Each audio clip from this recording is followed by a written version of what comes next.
Bonjour camarades et citoyens, camarades et citoyennes, on se retrouve ici et on va parler d'un historien, qui n'a pas été très neutre, hein, et on va le critiquer. Alors c'est pas moi qui vais le critiquer, puisqu'il s'agit d'un article du Monde diplomatique, mais on va critiquer un historien qui s'appelle, vous le connaissez sans doute, qui est Stéphane Courtois. C'est l'auteur du livre noir du communisme. Alors, l'auteur, c'est un ouvrage collectif. Et quand même, l'un des principaux auteurs de ce fameux livre noir du communisme, c'est Stéphane Courtois. Et c'est un mec qui a été apparemment un ancien maoïste. C'est assez typique de certains mecs qui se revendiquent d'ultra-gauche, d'extrême-gauche, qui passent dans le camp de la droite libérale. Voilà, enfin, ça s'appelle des traîtres. C'est un certain nombre de gauchistes qui deviennent des traîtres libéraux, les sociotraîtres. Euh, Certains de ses collaborateurs l'ont même dénoncé comme ayant grossièrement falsifié un certain nombre de chiffres et de documents, au passage. Et oui, parce qu'il faut donner des chiffres, 10 milliards, 6 millions, voilà.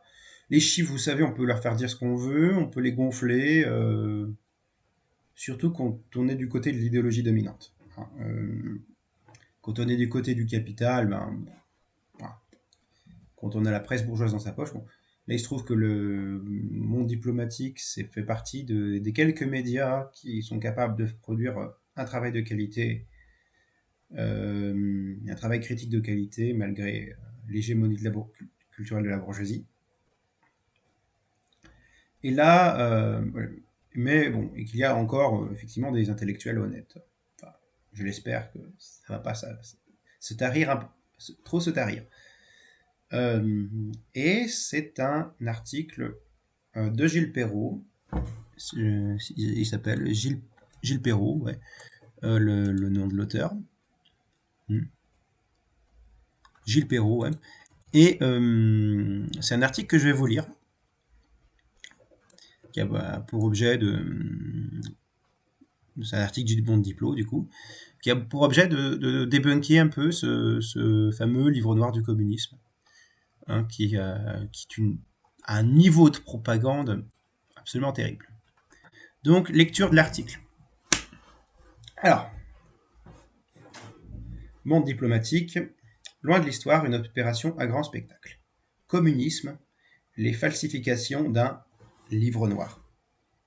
Les bilans des crimes du communisme établis par l'historien français Stéphane Courtois dans son livre noir sonnent comme un réquisitoire. L'auteur dresse un scandaleux parallèle entre communisme et nazisme et invoque l'idée d'un tribunal de Nuremberg pour juger les responsables.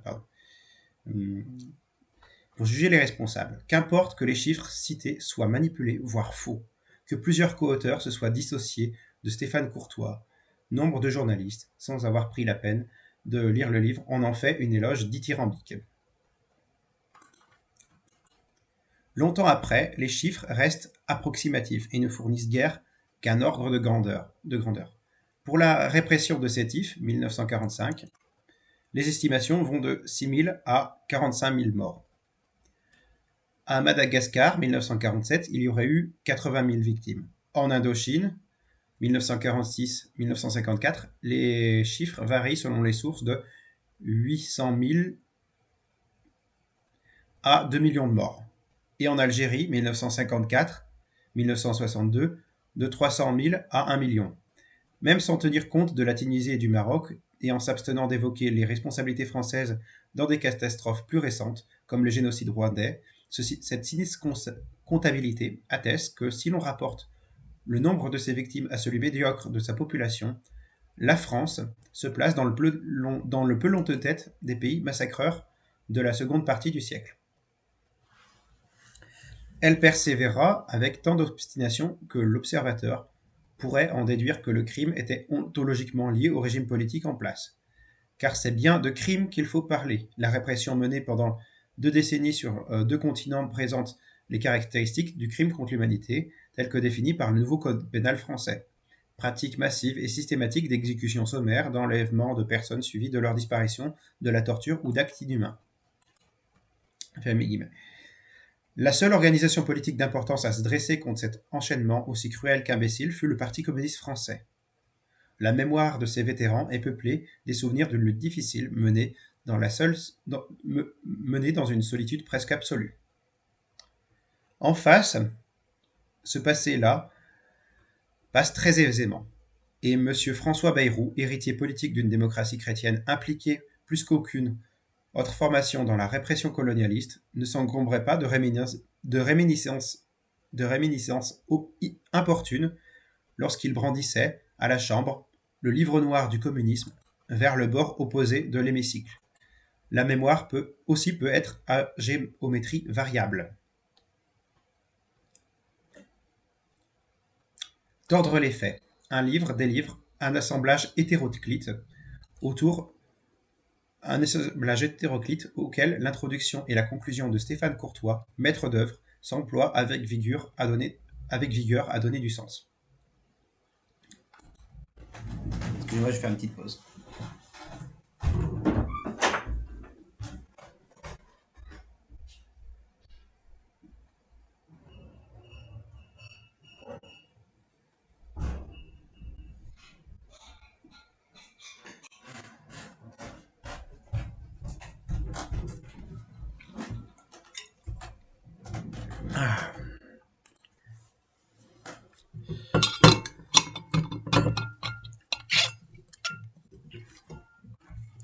Donc, un livre, donc j'en étais. Tordre les faits. Un livre, des livres, un assemblage hétéroclite auquel l'introduction et la conclusion de Stéphane Courtois, maître d'œuvre, s'emploient avec vigueur à donner sens. L'auteur nous confie que le regretté François Furet avait accepté de rédiger la préface. Elle eût été avant, en tout cas intelligente.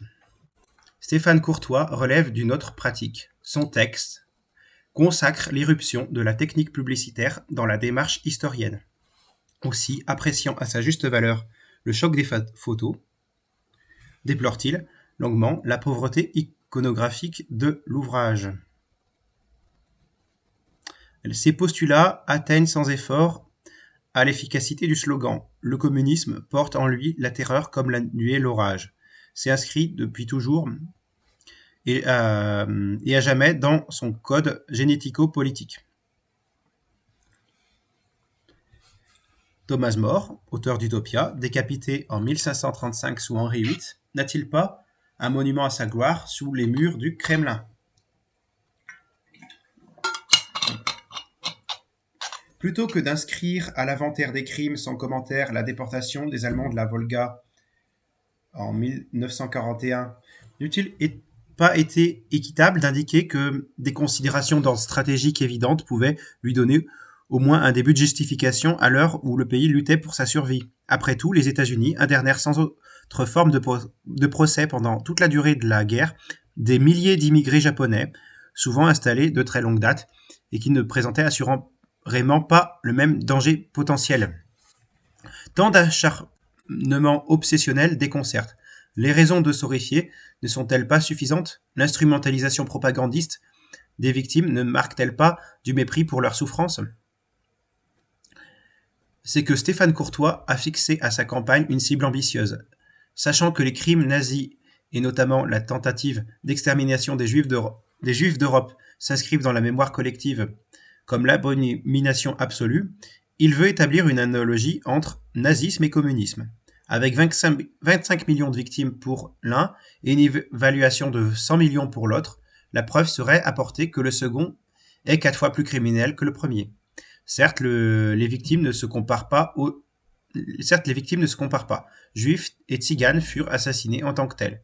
Citant les discours des bolcheviks, que la rhétorique révolutionnaire tenait à l'écart de la nuance, Stéphane Courtois doit bien admettre s'il vouait à la liquidation dans leur ennemi bourgeois, Koulak, etc., c'était en tant que classe. Il introduit donc le concept d'un génocide de classe, qui serait l'exact équivalent du génocide de race. L'imposture intellectuelle sidère par son audace. Aux yeux des nazis, un juif restait de sa conception à sa mort défini par sa judéité. Un bourgeois dépouillé de ses biens sort de la bourgeoisie. La Révolution française a voulu, et dans une certaine mesure accompli, la liquidation de l'aristocratie en tant que classe ou caste. Mais les ci-devant déposés de leurs titres et privilèges n'étaient pas automatiquement promis à l'échafaud, où ils furent moins nombreux à monter que les ouvriers ou les paysans. Pardon.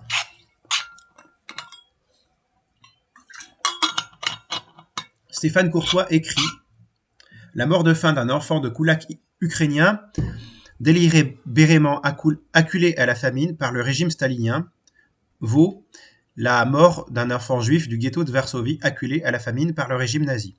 La comparaison ne vaut rien, car l'enfant ukrainien survivant à une famine circonstancielle avait une vie devant lui, alors que l'enfant juif rescapé de la faim n'avait pour avenir que la chambre à gaz à Treblinka. » Dans son acharnement à tordre les faits, Stéphane Courtois va jusqu'à enrôler le responsable SS Rudolf Hess, selon lequel sa hiérarchie lui aurait fait parvenir une documentation pédagogique sur les camps soviétiques.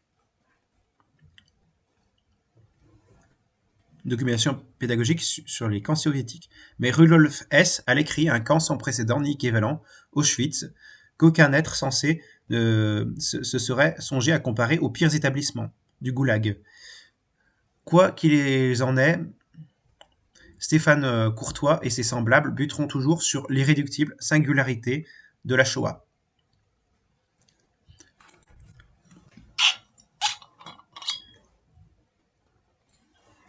Le temps et l'espace annulés.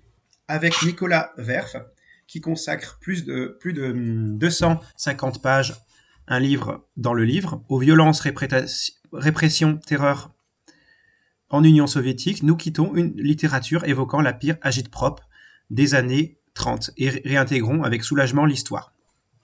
Mais pourquoi faut-il que ce travail remarquable paraisse sous un si douteux pavillon ?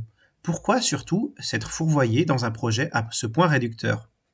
Le maître d'œuvre, Stéphane Courtois, qui affectionne le spectaculaire, nous livre son pronostic à propos de Staline. Sans doute émergera-t-il, donc j'ouvre les guillemets, sans doute émergera-t-il aux yeux de l'histoire comme le plus grand homme politique du XXe siècle, réussissant à hisser la petite Union soviétique de 1922 au rang de superpuissance mondiale. Fermez les guillemets. Le moins que l'on puisse dire est que la contribution de Nicolas Werf ne livre pas la clé d'une incontestable ascension. Que la société soviétique était cette société violente et martyrisée qu'il décrit avec munitie, personne n'en doute. Mais elle ne fut pas que cela. Car ni le travail forcé au goulag d'un rendement économique plus que médiocre, ni la coercition exercée sur les esprits ne peuvent rendre compte d'une dynamique qui transforma effectivement le pays.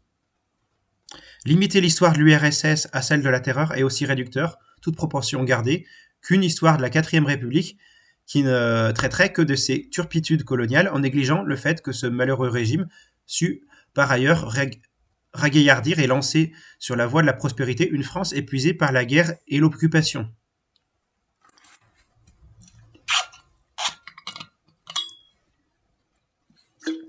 Bien loin de donner à comprendre le passé, un tel choix l'opacifie et fait même du présent une énigme. La frivolité aveugle des Occidentaux, les intellectuels au premier rang, est sévèrement stigmatisée dans le livre. Stéphane Courtois allant jusqu'à s'étonner étrangement du fait que, de nos jours, des groupes ouvertement révolutionnaires sont actifs et s'expriment en toute légalité, souligné par nous, traitant par le mépris la moindre réflexion critique sur les crimes de leurs prédécesseurs. Fermez les guillemets. À l'Est, les populations concernées ont à coup sûr plus de lucidité et gardent mémoire du passé. Si le régime qu'elles ont subi se réduisait à une lugubre succession de répressions sanglantes, comment comprendre que l'idée communiste conserve parmi elles tant d'adeptes ? Comment expliquer que la Pologne, la nation ennemie, selon Andrzej Paczkowski,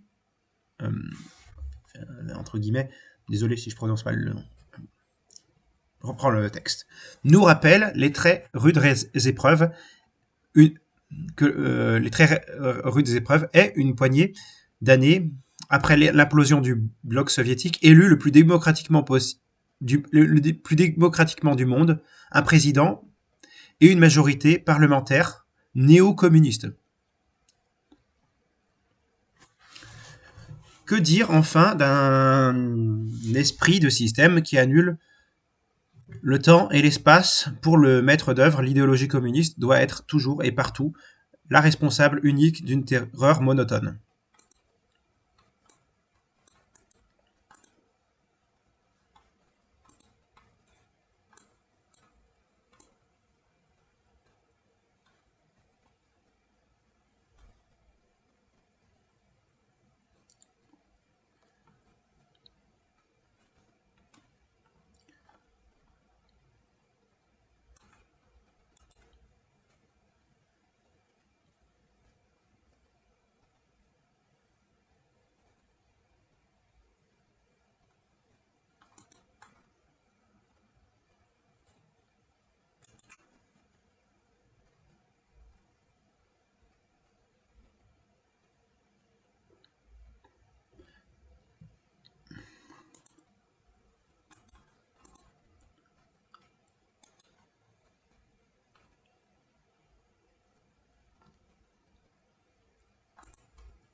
Rétif aux Pardon, je reprends.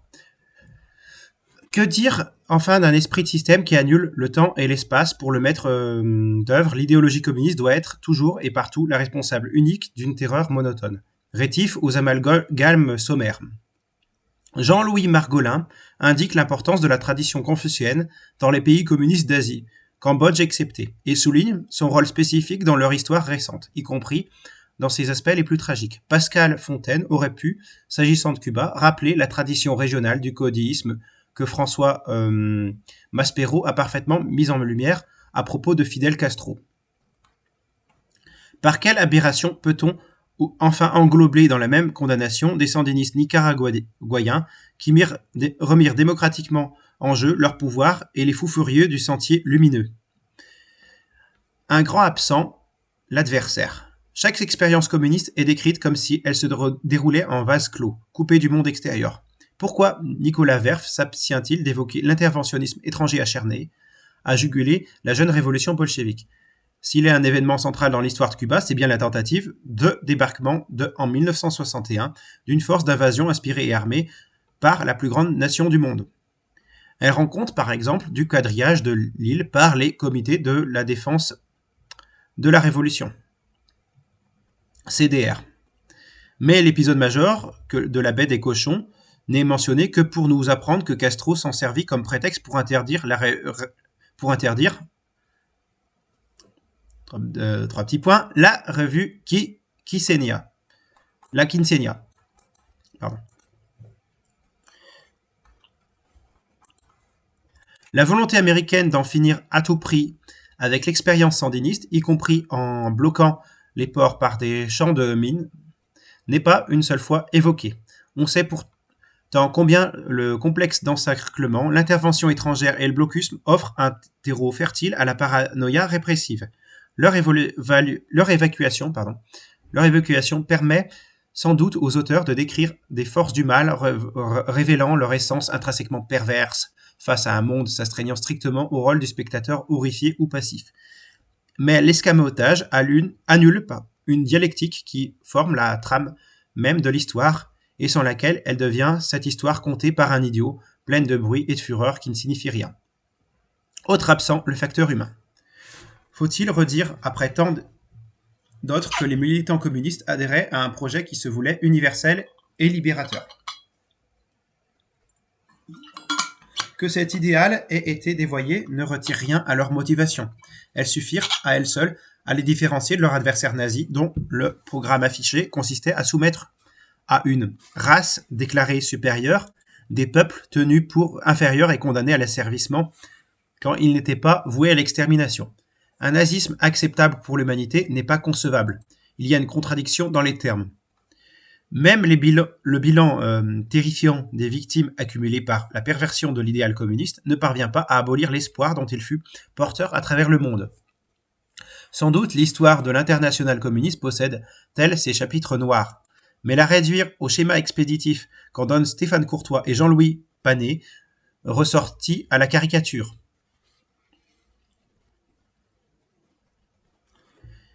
Il y a plus de vérité sur les commis voyageurs de la Révolution chez Maldreau, Kessler ou même Jean Valtin que dans ces pages qui voudraient les enfermer dans le rôle de machine à tuer, mais ne les empêcheront pas de voyager encore longtemps dans l'imaginaire des hommes. La sanction historique et définitive du nazisme, c'est sa défaite. Les prétendus surhommes ont été désarmés et renvoyés dans leur foyer. L'honneur et l'avenir du communisme, ce sont des militants à l'image d'un Arthur London qui, après avoir voué sa vie à une cause généreuse, souffert torture et déportation du fait de l'ennemi, connu la tragédie d'être martyrisé par ceux qu'il croyait les siens,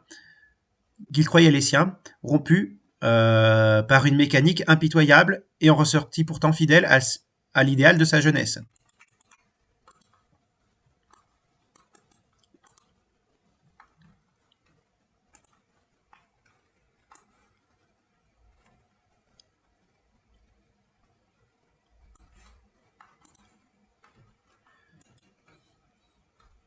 Le poids du présent.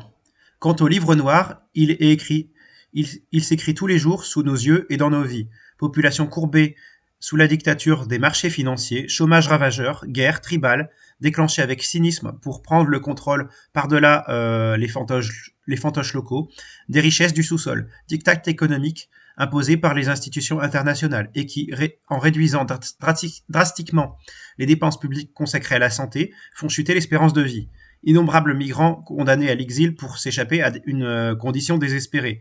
Et si chaque système doit se juger au nombre de ses victimes innocentes, de quel poids pèseront les 40 000 enfants qui, selon l'UNICEF, meurent chaque jour de malnutrition dans le tiers-monde?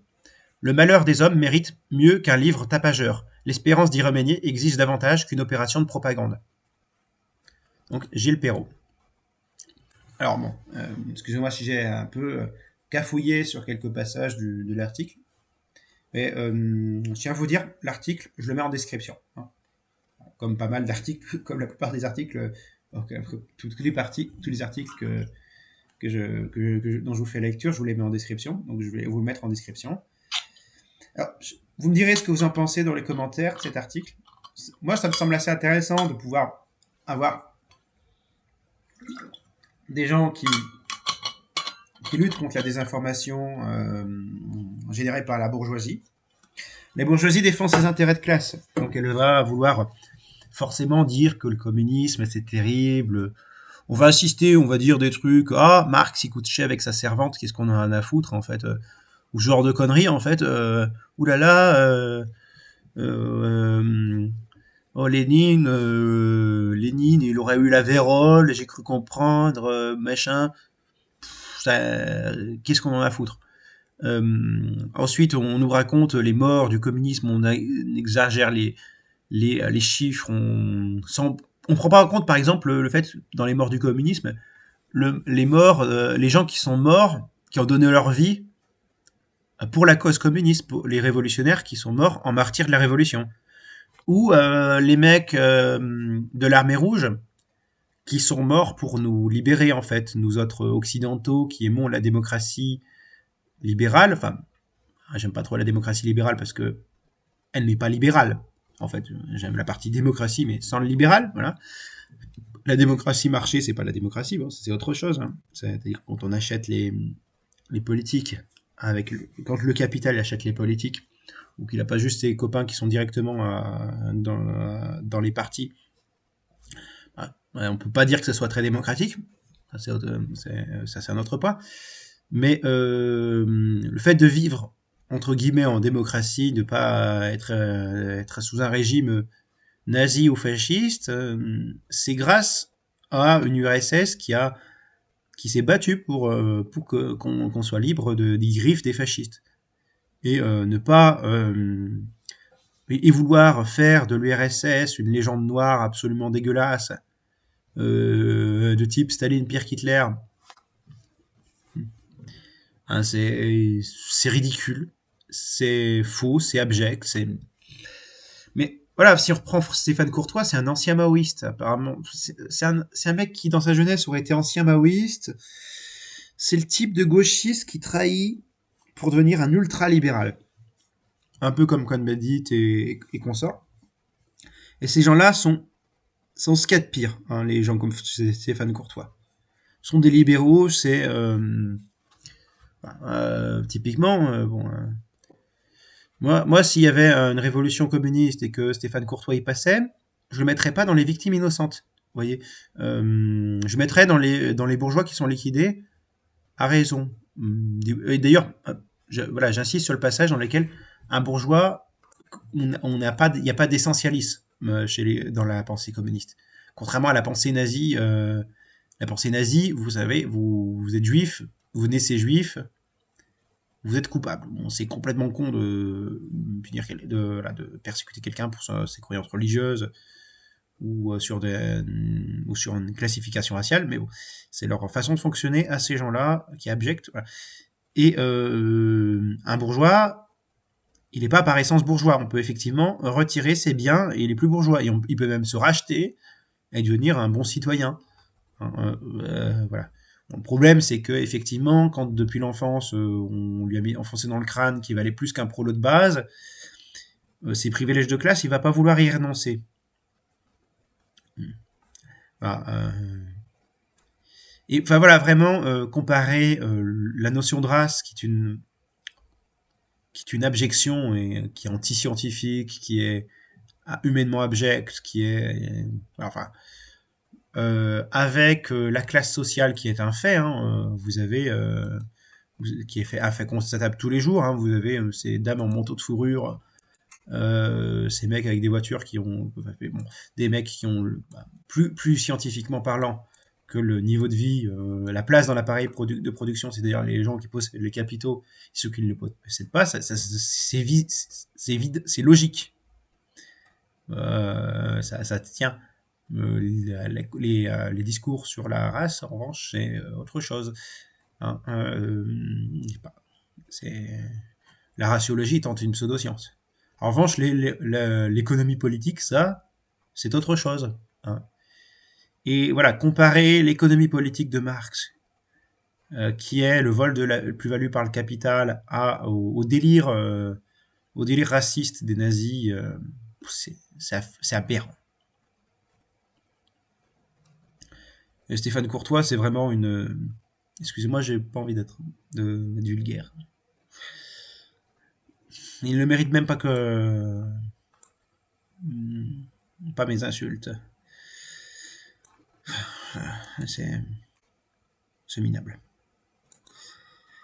Et effectivement, il y a un livre noir du capitalisme à prendre en compte. Et effectivement, il ne faut pas faire la légende dorée de l'URSS. Mais en faire la légende noire, c'est problématique aussi. Donc, je vous mets cet article cet article en description et je vous souhaite de prendre bien soin de vous, les amis, camarades et citoyens, camarades et citoyennes. Voilà, prenez bien soin de vous et on se revoit pour la prochaine vidéo. Désolé, j'étais absent pendant un petit moment. Enfin, sur les chaînes YouTube, mais voilà, je suis de retour. J'ai pas mal d'idées en tête. Pas les seuls types d'articles. Il y aura, comme d'habitude, il y aura à la fois il pourrait y avoir des articles, il pourrait y avoir des uploads, il pourrait y avoir des réflexions perso. Voilà. Ah oui, au fait, camarades et citoyens, camarades et citoyennes, il y a un truc que je dois vous dire. C'est que moi, j'aimerais bien, dans l'idéal, que vous puissiez venir et participer. En fait, vous puissiez aller sur mon Discord, si vous voulez, et qu'on puisse discuter ensemble. Et vous pouvez me soumettre des projets de vidéos, ou même m'envoyer des vidéos de vous, et présentant des sujets, et je peux me les mettre sur ma chaîne aussi. Je peux très bien faire un truc de coopération. Je pourrais très bien faire des collabs avec des gens qui partagent un peu une ligne similaire. Et si je regarde la vidéo qui me semble intéressante, voilà, enfin, je peux la mettre sur ma chaîne. Il n'y a pas de problème. Voilà, si on peut travailler à plusieurs, moi ça me plaît. C'est une proposition, mais vous faites comme vous voulez. Voilà, si vous avez des communistes souverainistes, une gauche souverainiste, des gens qui sont d'une gauche laïque, universaliste, bien matérialiste comme moi, enfin voilà, qui souhaitent une vraie démocratie en France, défendre les valeurs républicaines, etc., etc. Défendre la cause souverainiste, c'est-à-dire anti-UE, anti-OTAN, anti-euro. Bah vous venez. Hein, voilà. Si vous en avez marre des gauchistes, anards ou intersectionnels, si vous en avez marre de la social-démocratie la plus paternaliste et la plus menteuse et la plus libérale et plus euro-collaborationniste, si vous en avez marre des délires des coloniaux et intersectionnels, enfin tout ce qui est la gauche identitaire, enfin, bah vous venez, hein, vous toquez n'importe, vous avez qu'à, si vous n'avez pas de compte Discord, bah, vous créez votre compte Discord. Et si vous avez un compte Discord, ben vous pouvez venir direct sur le lien qui est dans la description. Il y a un lien en description sur la chaîne YouTube. Pas sur la vidéo en question, mais sur